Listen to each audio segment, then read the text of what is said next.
안녕하세요. 저는 슈퍼애니 팀의 김동호 작가입니다. 오늘은 투시 원근법에 대한 이야기를 간단하게 해볼까 합니다. 이제 제가 투시 원근법을 활용해서 이제 공간을 활용한 드로잉 작업을 하고 있습니다. 이제 그렇게 하게 된 이유가 있는데요. 저는 그림 연습을 할 때 크로키를 많이 했었고요. 크로키가 이제 가장 기본적으로 이제 그림을 연습하는 컨텐츠 중 하나인데, 이제 저는 그 크로키를 할 때 한 사람만 그리는 것이 아니고 그 옆에 있는 사람 혹은 그 근처에 있는 사물들, 공간까지 그리는 연습을 많이 했던 것 같아요. 사람 하나만 그리면 이제 다 전체적으로 그리는 것보다 심심해지기 때문에 뭐 택시를 타거나 버스를 타거나 대중교통을 이용할 때도 이제 주변 상황들을 같이 그리기 시작했어요. 그러다 보니까 그 연습하는 그림들이 컨텐츠로 자리 잡게 됐고, 그걸 또 어떻게 하면 잘 할 수 있을까 고민하다 보니까 이제 투시 원근법에 대한 공부를 더 집중적으로 하게 됐고, 그로 인해 각종 교육 에듀케이션 책을 낸다든가 수업을 하게 됐습니다. 그래서 오늘 그 투시 원근법에 대해서 가장 기초적인 이야기를 해보려고 하고요. 예를 들어서 가까이 있는 캔을 그려볼게요. 가까이 있는 캔을 그려라고 했을 때와 멀리 있는 캔을 그렸을 때, 이것이 가까이, 멀리 있는 캔의 형태입니다. 이거는 투시 원근법을 적용해보거나 혹은 실제로 사진을 찍어서 보더라도 알 수 있는 사실입니다. 하지만 우리는 일반적으로 캔을 그릴 때 이 둘 중에 하나를 선택해서 그릴 텐데, 이렇게 그린다든가 이렇게 그린다든가 할 거예요. Dong-Ho Kim is talking here about the proximity effect, which we go over thoroughly in my perspective course. If you want more, I can teach you a lot about proximity and how perspective works in the perspective course at Proko.com/perspective. I think you'll like it. Right now, it's the 12 days of Proko, so the perspective course and all the other Proko original courses are 15% off until January 1st. 어떤 정보에 의해서 우리는 이 캔의 어떤 이미지나 어떤 디자인을 보고 이 크기를 보는 것이지, 가까이 보일 때, 멀리서 보일 때 구분해서 그리는 것은 쉽지 않다는 거예요. 가장 중요한 요소가 있습니다. 그것은 이제 눈높이라고 하는 것, 눈높이라고 하는 것이 되겠고, 또 그 다음으로는 소실점이라고 하는 것이 되겠어요. 그 중에 오늘은 이 눈높이에 대한 이야기를 각종 예시를 들으면서 설명을 해보겠습니다. 눈높이라고 하는 것은요, 어떤 상황, 어떤 공간에 서 있어서 내가 정면을 앞을 바라보고 있을 때 말 그대로 눈이 땅에서부터 얼마큼 높이에 있냐, 그것을 알려주는 지표가 되는 거예요. 그럼 이 눈높이라는 것은 왜 중요하냐?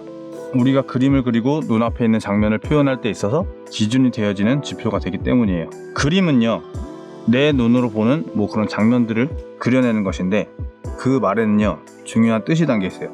내가 항상 중심이 되고 내 눈의 위치, 바라보는 나의 입장이 가장 절대적으로 중심이 되는 거예요. 내가 찍은 사진, 내가 그린 그림에 있어서 이제 절대적인 주인은 내가 되는 거죠.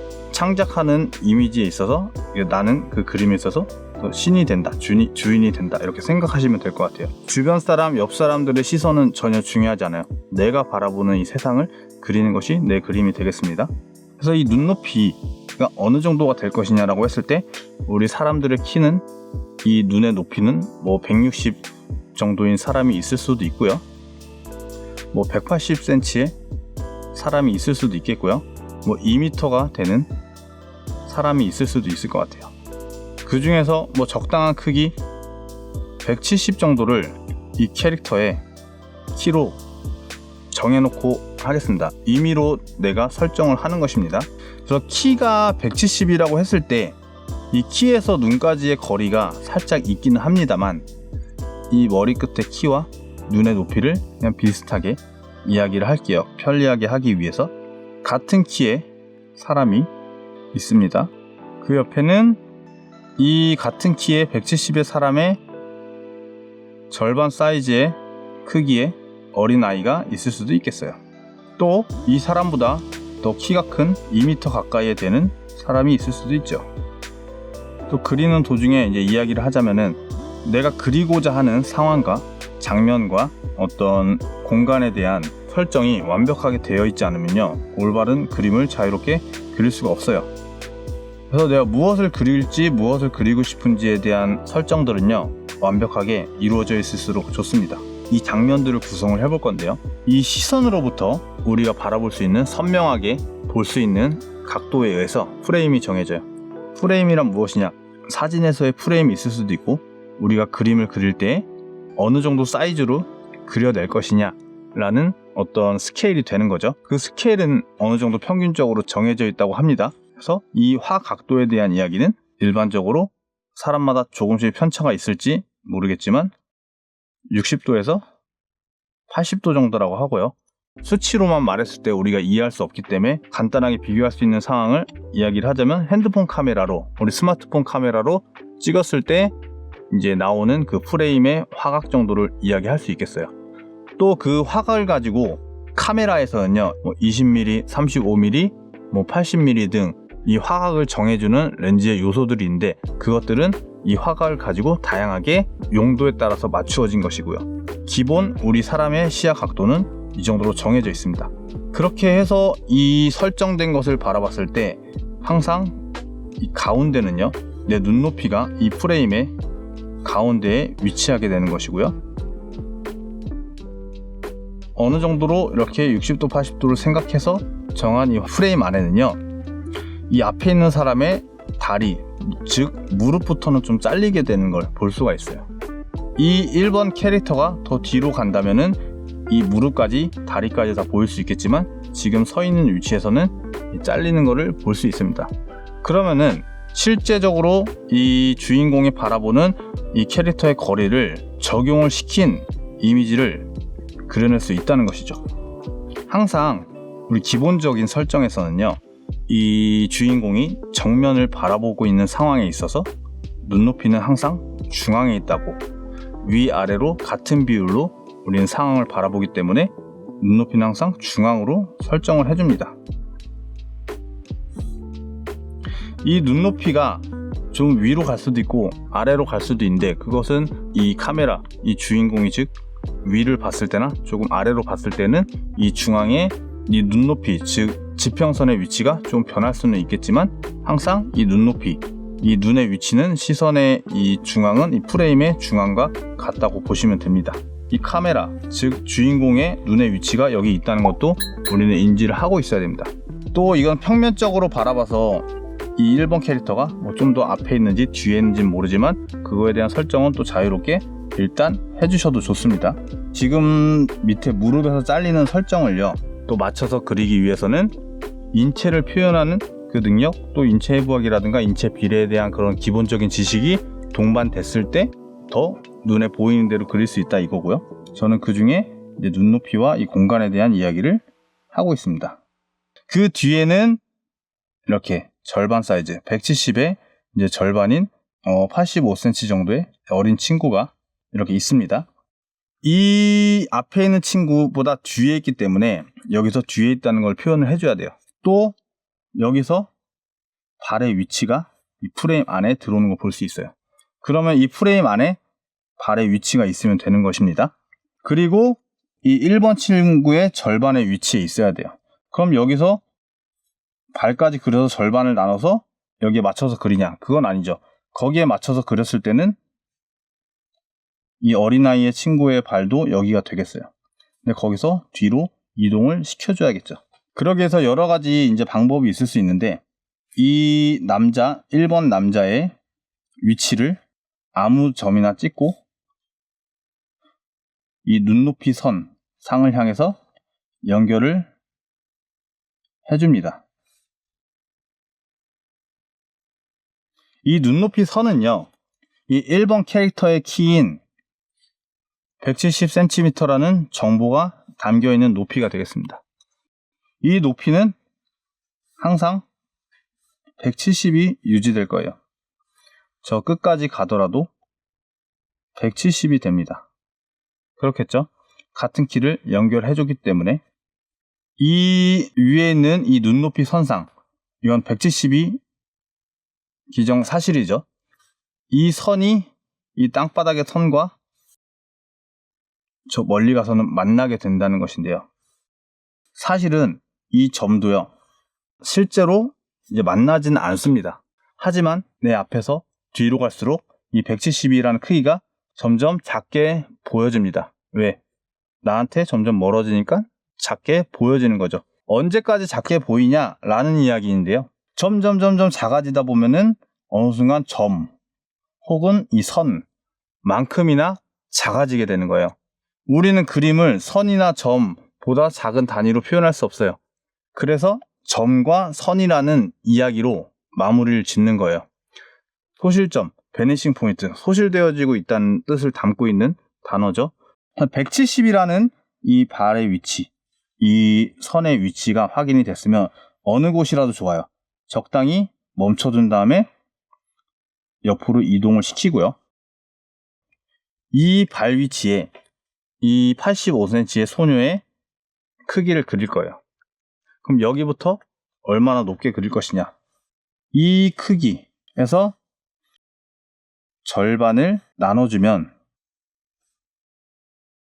이게 85cm가 되겠습니다. 그럼 거기에 맞춰서 어린 아이를 그릴 수 있겠죠. 이렇게 그렸을 때 이 상황에 맞는 이제 캐릭터의 크기가 되겠고요. 그 뒤로 이 2m의 크기에 달하는 또 캐릭터를 그려보겠습니다. 이 첫 번째 캐릭터의 눈높이로서의 발의 위치들이 이렇게 정해져 있잖아요. 어디라도 좋아요. 여기로부터 혹은 여기로부터 이동을 마음대로 시켜줍니다. 이 크기는 몇이죠? 170입니다. 이 투시선, 소실선, 소실점으로 가는 소실선에서 있어서 연장을 시켜주는 모든 선은요 170이에요. 이 170이라는 기준을 가지고 연장을 시켰기 때문에. 그럼 여기에 이 2m 사이즈의 캐릭터를 그린다 하면 비례적으로 30cm를 더한 크기를 이어주면은 2m 크기의 캐릭터가 되는 거고요. 나는 발이 여기에 위치한 캐릭터를 그리고 싶어 라고 한다면 여기에 맞춰서 그려주면 되는 것이겠죠. 그러면은 1번 캐릭터에서 뒤로 점점 멀어지는 인물과 위치에 따른 그런 크기들을 그려봤는데 한눈 안에 들어오는 크기의 사물들은 조금만 원리를 알면 그리기 쉬운데 이제 이 캐릭터보다 점점 앞으로 온다? 더 커진다라고 했을 때 우리는 헷갈리기 시작합니다. 이게 뒤로도 연장되는 만큼 앞으로도 이 연장선은 계속 이어질 거예요. 거기에 맞춰서 이 친구의 머리 크기도 연결을 해봅시다. 이 한 사람의 또 머리 크기를 뭐 다 다르겠지만 대충 25cm 정도 크기로 생각을 해볼게요. 여기 한 뼘보다 좀 더 큰 크기가 되겠죠? 그럼 얘는 이제 25cm가 되는 거예요. 거기에 맞춰서 가까이 있는 이 프레임 밖으로 벗어난 좀 잘린 캐릭터를 그릴 수도 있겠고요. 그 원리를 활용해서 캐릭터를 그릴 수도 있겠습니다. 지금 이 원리를 바탕으로 제가 편하게 자유롭게 드로잉을 한번 해볼게요. 이 설정만 가지고도요 굉장히 재밌는 이야기를 많이 그릴 수 있어요. 다시 한번 말하지만 이 사각형의 프레임은요 우리 눈으로 볼 수 있는 이 선명한 이 포커스가 이제 아웃되지 않는 초점이 이렇게 흐려지지 않는 범위 내에서의 이미지들, 이 장면들을 표현한 것이라고 보면 되겠습니다. 항상 어떤 상황들을 그릴 때 뭐 액션이 있더라도 하더라도 액션이 없다 하더라도 이제 캐릭터들이 유기적으로 연결돼서 크기들이 자연스럽게 어긋나지 않게끔 크기들을 맞춰서 그려야 된다고 했을 때 눈높이들을 항상 잘 따져줘야 된다는 겁니다. 뭐 가장 흔히 우리가 그림 소재로 사용할 수 있는 뭐 격투씬, 뭐 싸움을 하고 있는 그런 이미지를 그려볼게요. 가운데에 눈높이가 있다는 생각을 계속 해주시고요. 제가 눈높이를 표현을 하진 않았지만 계속 그 생각을 해주시고 제가 사람들의 머리 위치를 어떻게 잡고 있나 그거를 유심히 관찰해 주세요.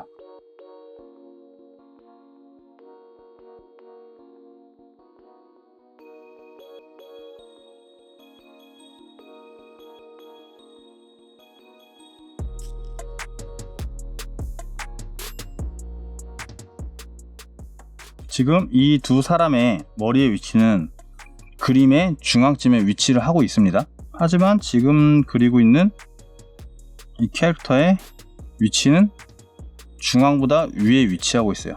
당연한 이야기지만 좀 점프를 해서 돌진하는 그런 캐릭터의 위치이기 때문에 같은 위치에 있을 수 없겠죠.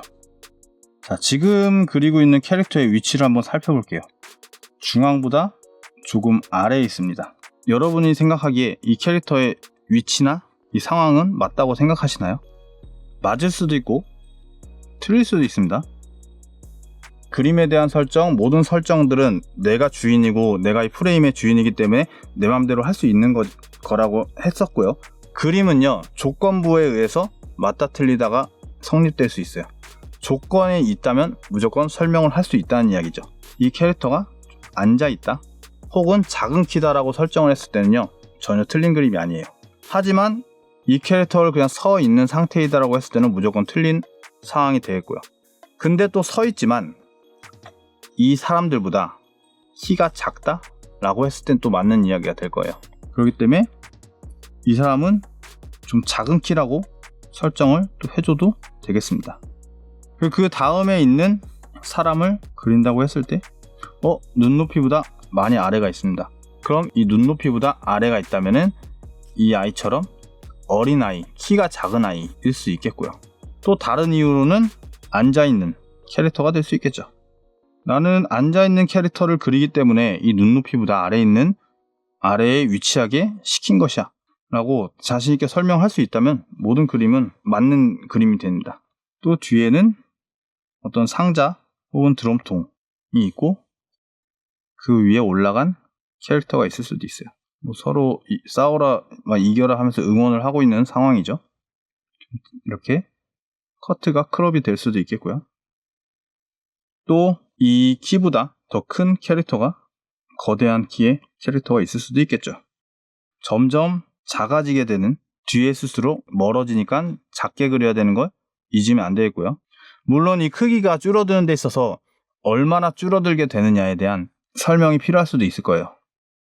이 육면체에 모든 것을 넣을 수가 있는데요. 인체도 결국 우리 육면체 안에 넣어서 설명을 할 수가 있겠고요. 어떤 사물이라도 결국 우리는 육면체로 시작을 하게 됩니다. 또 사각형이 되겠고요. 이 사람의 크기가 작아지는 어떤 정도에 대한 설명을 간단하게 한번 하자면요. 이 상자 안에 사람이 한 명 들어간다고 가정을 하고요. 이 상자는 또 위의 그림처럼 이 눈높이에 맞춰서 그려지게 될 겁니다.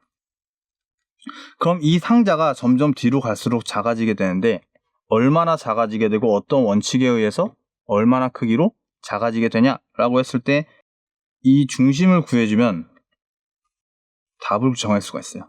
이 중심을 센터를 나눈 곳에서 또 눈높이로 연결을 해주면 여기 교점이 생기는데 여기를 연결을 해줬을 때 이 같은 크기의 육면체가 카피가 되는 걸 볼 수 있어요. 그 다음엔 이 교점이 저절로 생기고 또 연결 해주다 보면 같은 크기가 어느 정도 비율로 작아진지에 대한 설명도 할 수 있습니다.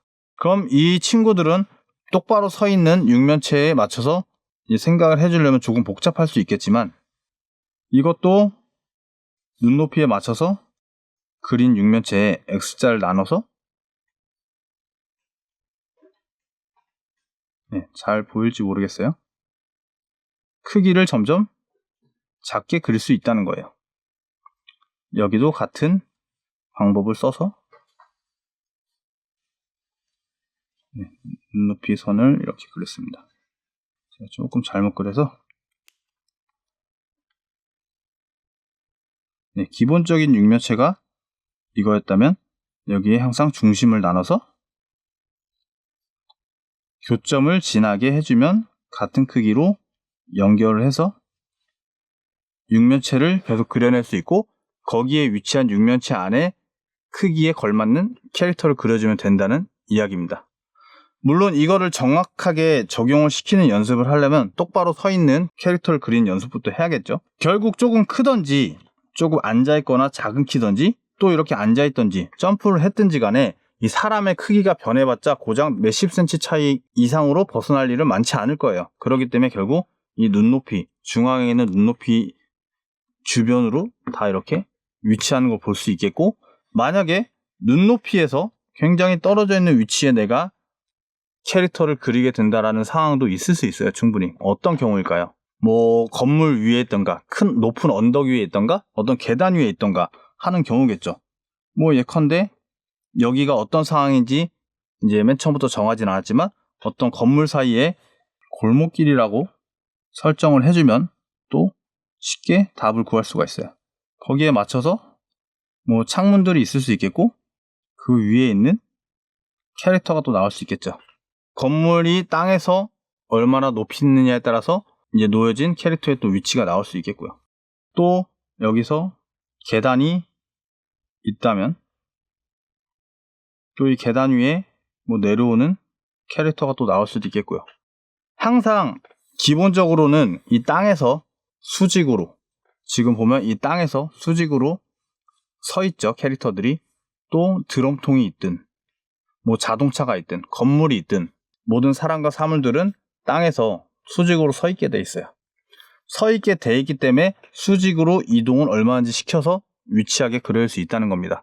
물론 이렇게 계단처럼 기울어져 있거나 아니면 건물에서 무질서하게 떨어지고 있는 돌의 파편이라든가 이런 것들에 대한 투시는 또 따로 생각을 해야겠지만 기본적으로는 우리는 항상 땅에서 나무처럼 수직으로 자라나고 있다는 것을 기본 설정을 가정하고 그림을 그립니다. 이쯤에서 제가 기초적인 것부터 좀 멀리 나아가서 더 어렵고 딥한 어떤 디벨롭된 내용까지 설명하고 있는데 투시원근법에 관심이 있거나 좀 공부를 열심히 하고 있는 분들이라면 더 궁금증이 많이 생길 수도 있는 부분이라서 그래서 이 장면 하나만을 가지고도 이 설정에 대한 이야기를 여러분과 저는 밤새도록도 할 수 있을 정도로 할 이야기가 많습니다. 그만큼 어떻게 보면 설명적이기 때문에 지루할 수도 있지만 이 증명해가는 과정 속에서 큰 재미를 느낄 수 있는 부분이기도 해요. 그래서 좀 농담도 하고 이렇게 제가 재밌게 진행을 해야 되는데 이 팩트를 자꾸 설명하다 보니까 조금은 딱딱해질 수 있다는 점도 여러분 좀 편하게 이해를 해주시면 좋겠습니다. 또 그러면 안 되지만 여기서 좀 비정상적인 판타지한 상황을 연출한다면 위에서 뭐 슈퍼맨이나 어떤 히어로나 빌런이 날아오는 상황을 그리고 싶다면요. 그건 사실은 어떤 큰 조건에 입각해서가 아닌 어느 정도 자유롭게 멀리 있으니까 작아진다라는 설정만 가지고도 이렇게 하늘에 띄어서 그림을 그릴 수도 있을 것 같아요. 자, 또 맨 처음 했던 이야기를 가면 멀리 있을 때는 이렇게 입체감이 없이 동그란 캔이다 하더라도 네모나게 납작하게 그렸잖아요. 이걸 여기에 적용을 시키면 멀리서 날아오는 히어로는요. 입체감 있게 그려서는 안 됩니다. 굉장히 평면적이고 입체적이지 않게 그려주는 게 더 멀리 있게 느껴지는 거고 그것이 내 눈에 보이는 그대로라는 것입니다.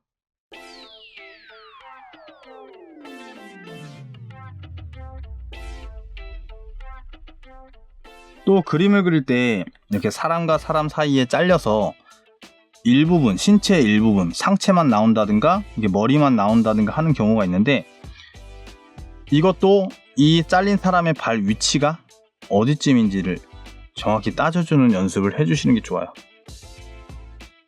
이것도 보면 발 위치를 명확히 정해놓고 그리고 머리의 위치를 정해놓고 그 안에 맞는 사람을 그렸듯이 여기서도 이동을 시켜가면서 거기에 맞는 사람들을 그리는 것이 맞습니다. 그래서 연습하실 때는 앞에 있는 사람보다는 뒤에 보이지 않는 사람을 먼저 그리면서 점점 앞에 있는 사람들을 그려가는 것이 더 정석적으로 공부를 하는 방향이 되겠습니다. 하지만 나중에 적응이 된 다음에는 이렇게 보이는 데부터 가까이 있는 것부터 그려주는 것이 더 편리하고 도움이 되겠죠. 네, 건물도 역시 정면에서 바라봤을 때 이 가운데 소실점으로 이렇게 모여주게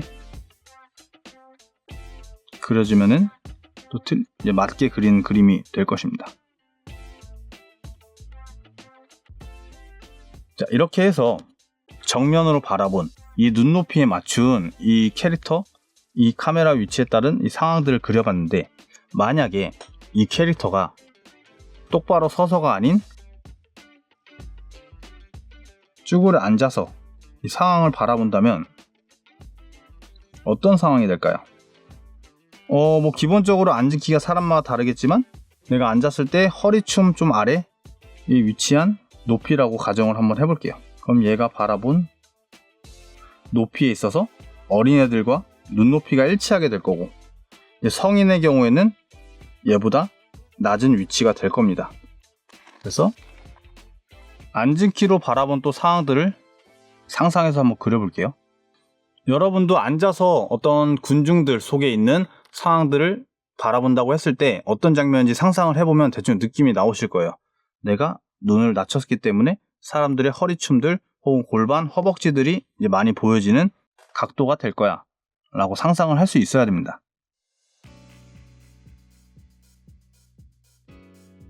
자, 카메라의 위치를 이동시켰을 때 상상할 수 있는 능력만 돼도 많은 것을 표현할 수 있습니다. 또 앉아서 보는 만큼 이 땅의 공간이 더 많이 보이게 될 거예요.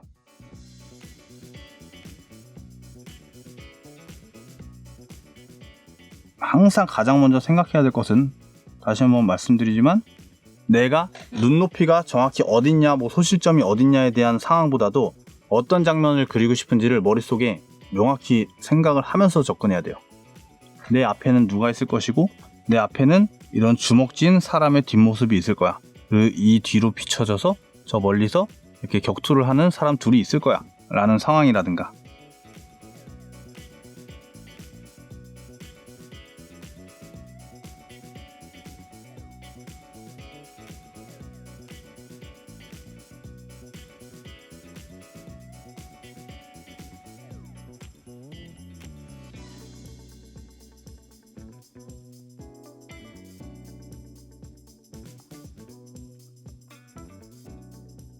이제 앉아있는 사람들의 머리의 위치들은 다 눈높이 근처에 있을 것이고, 이제 서 있는 사람들의 머리의 위치는 당연히 눈높이보다 위에 있겠죠. 이 눈높이에 대한 설정은 지금 앞서 말한 이 앉은 키에 이제 입각을 해서 설명을 하는 그림이기 때문에,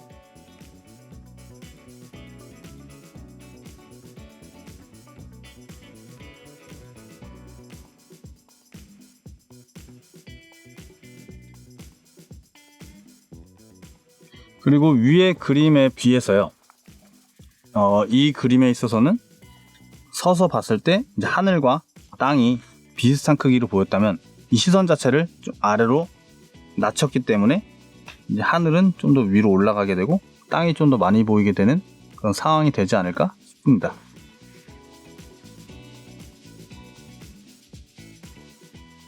유기적으로 움직이고 있고 크기들과 이 상황들, 똑바로 서 있는 사람들이 다 아니기 때문에 정확하게 그리려면 더 천천히 비교를 잘 해가면서 그려야 될 것인데요.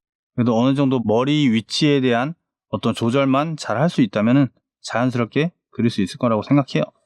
내가 카메라의 위치를 아래로 했을 때 땅이 많이 보일 거냐 조금 보일 거냐는요, 카메라의 각도에 따라서 달라질 수 있을 것 같아요. 아래로 위치했지만 정면을 봤을 때, 아래에 위치했지만 위를 봤을 때는 명확히 다르거든요. 자, 카메라가 낮게 있습니다. 그럼 이 카메라의 눈높이는 여기고, 얘가 볼 수 있는 화각은 어차피 정해져 있어요. 그럼 땅은 점점 많이 보이게 될 거고요.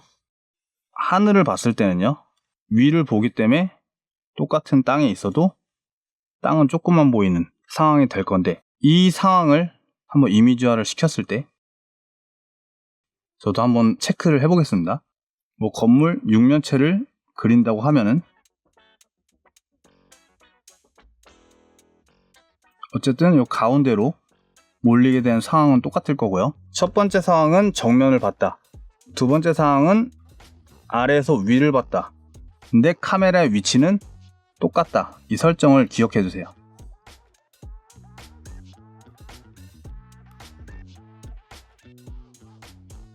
위로 점점 모이는 거리감까지 생길 것이고, 땅은 밑으로 꺼질 거예요.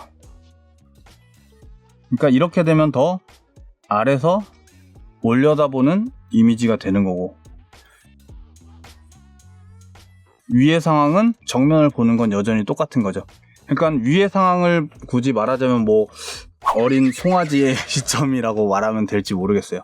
영상으로 치면 말이 계속 걷고 있어요, 망아지가. 그럼 그 망아지의 시점에서 보는 상황이 될 거고, 얘는 조그만 생쥐가 정면이 아니라 계속 위를 두리번거리면서 걷고 있는 상황이 아닐까. 예를 들자면 우리는 카메라의 위치, 높이뿐만 아니라요, 카메라의 시선 방향이 굉장히 중요합니다. 사실은 이 상황에서요, 우리는 여태까지 우리 투시 원근법에서 많이 말을 하던 1포인트, 2포인트, 3포인트 퍼스펙티브에 대한 어떤 중요성이 전혀 중요하지 않다라는 증명을 할 수 있는 게 결국 이 우리가 바라보는 카메라의 방향성이 아닌가, 이런 얘기를 하고 싶어요. 결론적으로 제가 공부를 하면서 또 배우면서 느끼는 것은요, 이 카메라의 방향성이에요. 시선. 내가 어디를 보느냐, 그 보는 방향을 향해서 그냥 멀어질 뿐이에요. 모든 상황은. 이것이 조금 이해가 안 되면요, 그냥 핸드폰 카메라로 테스트를 해보면요, 정말 잘 알 수 있을 거예요, 여러분들이. 그래서 이 정말 요즘은 좋은 세상이 된 게요, 이 스마트폰 하나로 투시원근법 공부를 다 할 수가 있어요. 이제 1번 같은 상황은 그리기가 굉장히 불편하고 좀 답답한 어떤 구도의 상황이거든요. 근데 이런 카메라의 높이와 이런 상황도 우리는 충분히 그려낼 수 있어야 되고 그릴 수 있는 상황이 많다라는 거예요. 내가 어떤 위치에 있느냐에 따라서. 뭐 어린아이의 시점이면 또 이런 상황이 되지 않을까 싶어요. 네, 그래서 이렇게 두 가지 상황을 봤는데 둘 다 결국 정면을 바라보고 있는 건 똑같아요. 근데 내가 카메라 감독으로서 뭐 영화를 찍는다고 했을 때 1번 그림처럼 일반적인 사람의 머리의 위치에 따른 카메라의 높이를 설정해서 자연스러운 상황을 연출할 것인지, 제가 봤을 때 이 2번의 그림 같은 경우는 좀 더 사람들 속에 파묻혀서 더 현장감을, 어떻게 보면 더 분위기를 더 잘 이끌어낼 수 있는 그런 카메라의 위치가 아닐까 싶은데요. 그런 연출에 대한 느낌도 여러분들이 카메라의 설정을 자유롭게 해보면서 그 느끼는 그대로 결정을 또 해주셔도 좋을 것 같다는 이야기입니다.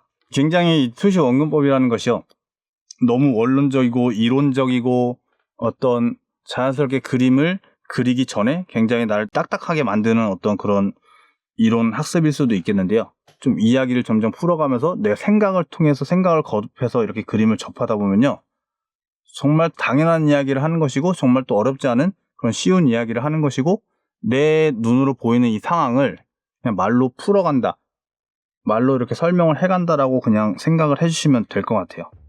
그래서 이런 이야기를 들으면서 내가 길을 걷다가 그냥 무심코 바라보는 것이 아니고 내 눈에 있어서 이 인공물들, 사람들의 어떤 크기가 줄어드는 방향성이 어디로 향하고 있는지, 얼마나 작아지고 있는지, 어느 정도의 크기로 작아지고 있는지, 뭐 이런 확인을 계속 해볼 수 있을 거라고도 생각합니다. 스페이스 드로잉이 1권이 이렇게 4, 5년 전에 나와 출간이 돼서 이제 전 세계적으로 판매를 하고 있고, 또 그 두 번째가 이번 달에 한국에서 출간이 돼서 또 이제 앞으로 번역이 되어져서 나갈 건데요. 1권은 단순히 우리가 기본적으로 여러 책들에서 말하는 뭐 1점 투시나 2점 투시나 3점 투시, 눈높이에 대한 상황 설명, 또 여러 가지 팁, 얼마나 이제 멀리 있는 것은 얼마나 작게 그리고 가까이 있는 것은 얼마나 크게 그리냐에 대한 어떤 팁들을 담은 것이고요. 이번에 두 번째 출간된 책에서는요, 이제 오늘 설명한 좀 눈에 보여지는 대로 그리는 방법, 그림을 잘 그리기 위해서 내 눈에 보이는 그 상황들을 체크를 하는 것인데, 내 눈에 어떻게 보이냐에 대한 이야기를 계속 하고 있어요. 그래서 그런 것들을 더 여러분들한테 납득을 시키고, 듣고 보니 진짜 내 눈에 이렇게 보이네 라는 것을 깨닫게 하기 위한 내용이라고 볼 수 있거든요. 그래서 그런 책들을 보면서 제가 오늘 했던 말을 비교해서 들어보시면 더 쉽게 이제 많은 이제 궁금증들이 해결될 수 있을 거라고 생각하고, 투시원근법이 정말 여러분들이 잘하고 싶으면서 어려워서 포기하게 되는 이제 과목 중 하나인데, 그런 것들은 제 책을 통해서 많이 해결이 이제 되실 거라고 생각합니다. 이제 저는 실제로 존재하는 공간을 이제 제 상상력을 더해서 꾸며서 그리는 것을 좋아하고, 제 그림에 나오는 배경들의 대부분은 실제로 존재하는 공간입니다. 그래서 이거는 제가 홍콩에 여행을 가서 이제 거기에 있는 배경을 기억해서 그린 것이고, 거기에 이제 한국적인 캐릭터들이 이렇게 즐기고 있는 상황을 그린 것인데, 이것도 투시를 적용을 해서 좀 어안 렌즈에 대한 기법을 적용해서 그린 그림이라고 보시면 되고, 이 어안 렌즈를 적용했을 때는 더 많은 상황들을 좀 재미있게 이렇게 연출할 수 있는 기법이라고 보시면 되겠습니다. 이것도 제가 일본에 여행을 가서 이제 좋아하는 식당의 어떤 내부를 그린 것이고요. 이것도 역시 어안 렌즈를 적용해서 그렸습니다. 실제 장소를 이렇게 가서 그림을 그리다 보면은 내가 뭐 정면만 보고 그리지 않고 조금 옆모습도 그리고 내 오른쪽도 그리고 하다 보면 그것들이 합쳐져서 결국 이렇게 휘어지는 상황이 연출이 자연스럽게 되게 돼요. 그러니까 내가 바라보는 각도가 아까 말했던 것처럼 방향성이 다양해진다는 뜻인 거죠. 이것도 좀 넓은 화각을 좀 활용해서 표현한 그림이 되겠고요.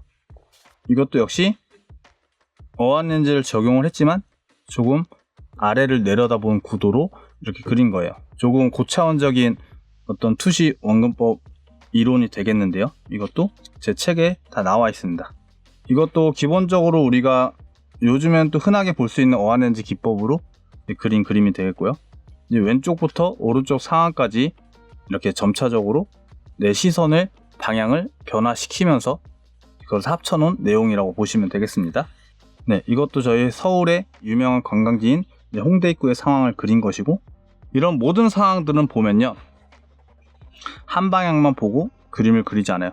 또 여러 가지 이 공간 드로잉을 활용한 책들이 나와 있는데 참고를 한번 해주시면 되겠습니다. 이걸 보면 저는 이렇게 직접 나가서 그림을 그리는 것을 좋아하고요. 지금도 그렇게 많이 하고 있습니다. 그 경험을 바탕으로 이제 작업실에서 좀 이렇게 깊이 있는 작업을 하기도 합니다. 네, 다 실제로 이제 존재하는 공간들입니다.